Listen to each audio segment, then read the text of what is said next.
A mis espaldas tengo una de las estatuas de una de las personas más importantes para nuestro país. Ahora, a continuación, te voy a decir quién fue y qué hizo.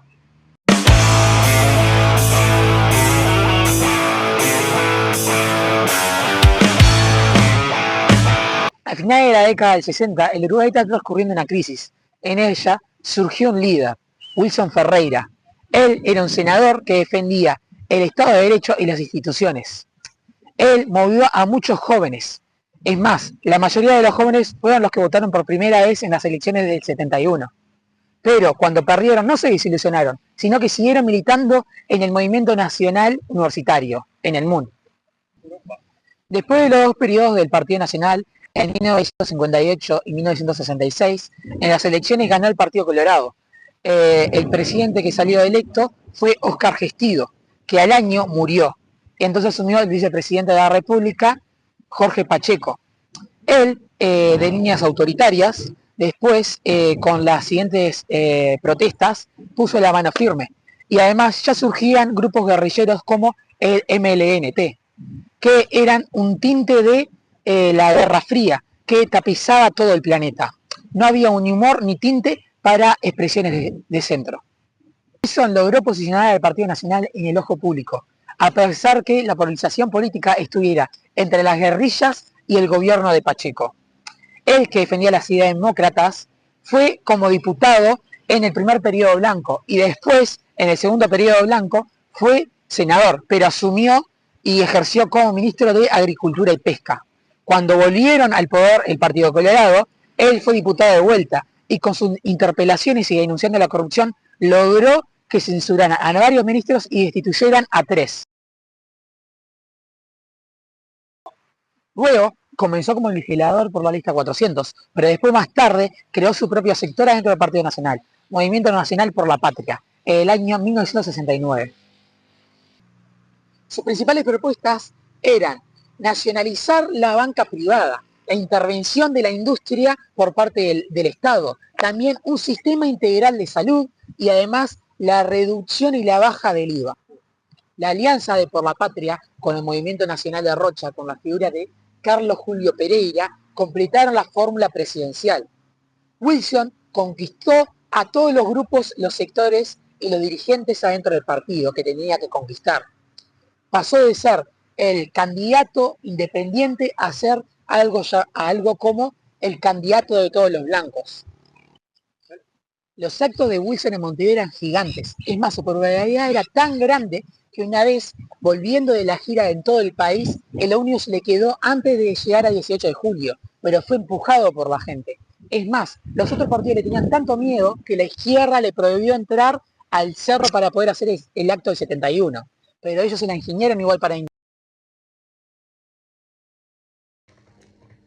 El 28 de noviembre de 1971 se festejaron las elecciones.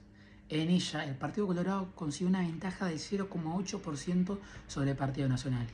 El Partido Colorado consiguió el 41% de los votos y el Partido Nacional consiguió el 40,20% de los votos. El Frente Amplio, siendo sus primeras elecciones, consiguió el 18% de los votos. Wilson Ferreira fue el candidato más votado, pero como el sistema electoral era la ley de lemas, ganaba el candidato más votado del partido más votado. Un ejemplo podría ser que si gana el Partido Nacional, o sea, si es el partido más votado, ese presidente, el candidato más votado del Partido Nacional. ¿Se entiende? Está. Eso es lo que pasaba con la ley de lemas. Por eso fue que Wilson no consiguió ser presidente, porque es más, consiguió el 80% de los votos del Partido Nacional. Por eso pues quedó Brodaberry, ¿no? En esas mismas elecciones, además estaba votando un plebiscito. Ese plebiscito lo puso el gobierno para ver si se podía hacer la reelección del presidente actual Pacheco. Por eso fue que el Partido Colorado también presentó la elección del presidente Pacheco, para ver si se podían reelegir. Acá hubo un tema porque fue una de las elecciones más polémicas del país, porque la mayoría de gente dice que tuvo que haber ganado Wilson, ¿no? Además, si no en el sistema actual, tuvo que haber ganado Wilson también. Pero acá hay un tema que es que para poder votar a favor del plebiscito, vos tenías que poner doble boleta. Porque vos ponías una boleta, ejemplo, para el intendente, para el diputado o para el presidente que vos querías elegir, ¿no? Pero después, además de eso, si vos querías estar a favor del plebiscito, tenías que poner la doble boleta. Tenías que poner doble de eso. Pero ¿qué pasa? Esa opción solo la tenía el Partido Colorado. Y el Partido Nacional y el Frente Amplio no tenían esa opción. Entonces a la hora de contar, a veces, sin descartando que no hubiera sido a propósito, sino vamos a suponer que fue algo accidental, se puede decir que se equivocaron contando y en vez de contarlo como un voto a favor del plebiscito, votaron como 2 votos. Por eso es que habían más votos que las personas que habían ido a votar en muchos lugares. Y por eso fue una de las controversias de esta elección. Y por eso la mayoría de la gente dice que en realidad tuvo que haber ganado Wilson. Y por eso es tan controversial esta elección. El Movimiento Universitario Nacional, el MUN, se creó en el 69 para hacerle frente a la izquierda gremialista, que tanto ocupaba en las universidades. El MUN no tenía ni un líder, ni un dirigente, ni nada. Ellos simpatizaban con las ideas de Wilson. Es más, eran los mismos que lo votaban. Y también defendían sus ideas en las universidades. Después del exilio de Wilson, que vamos a ver más adelante, ellos siguieron defendiendo a Wilson a pesar de la persecución política. El 1 de marzo de 1971 asume Bradbury la presidencia, declarando en estado de guerra el Uruguay, usando las fuerzas conjuntas, la policía y los militares, contra los tumpamaros. Y muchas más guerrillas, ¿no? Obviamente. ¿Qué pasa? Después de esto, Wilson hace una marcha en octubre, la marcha de la patria y por la ley. Esta marcha albergó cantidad de personas. Esta marcha no tuvo banderas. O sea, ¿qué quiere decir esto que no tuvo banderas? Tipo, que no era vengan solo, no sé, vengan solo los blancos, o vengan solo los frente amplistas o los colorados. No, era una marcha que podía ir cualquiera que no estuviera de acuerdo con la creciente militarización. ¿Por qué? Porque este era un riesgo para la democracia, que más adelante vamos a ver. A Brodaveri se le estaba saliendo el tema de las manos. Ya se estaba gestando el golpe. Entonces, el 8 de febrero, él destituye al ministro de Defensa para poder mostrar poder. Pero ¿qué pasa? Los militares no se achicaron ni nada. Es más, ellos no admitían a Brodaveri. Entonces, se instauró el régimen cívico-militar cuando Bradbury firmó un tratado con las fuerzas militares, el Pacto de Poiso-Lanza. Este pacto decía que Bradbury se podía estar vamos a decirlo así, en el sillón presidencial, pero vacío de poder. La mayoría de todas las cosas, todas las decisiones, las iban a manejar las Fuerzas Armadas. Y él iba a estar ahí, pero sin poder. Todos estaban en el Palacio Legislativo, los seguidores de Wilson, y se venía el golpe. Este día, el 27 de junio de 1973, fue cuando se dio el golpe. ¿Qué pasa? Había que sacar a Wilson porque él iba a pasar a ser un disidente del gobierno y si era una dictadura y un golpe de Estado, era obvio que le iban a seguir, ¿no?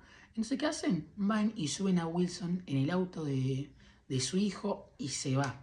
La gente gritaba y seguía el auto, pero no había una razón, él se iba a ir igual.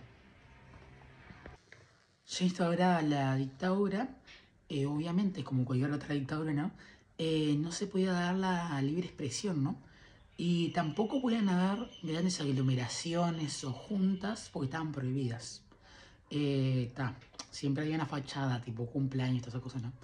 Pero esto era por el tema de que no se agrupara un montón de gente política y disidente en el gobierno y podía hacer un plan. Para esto, Wilson tuvo una solución que fue mandar cassettes secretos al Uruguay, ¿no?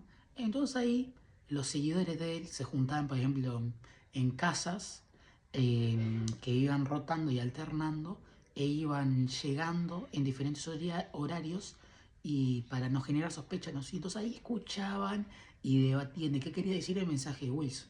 Esta era la forma que tuvieron ellos para poder seguir adelante con la revolución.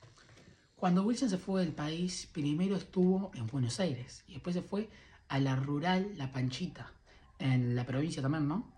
Él mantuvo contacto con varios dirigentes políticos acá en Uruguay y después con ellos era que transmitía sus ideas políticas y sus mensajes políticos y también los cassettes, y después los hacía llegar a Uruguay, ¿no?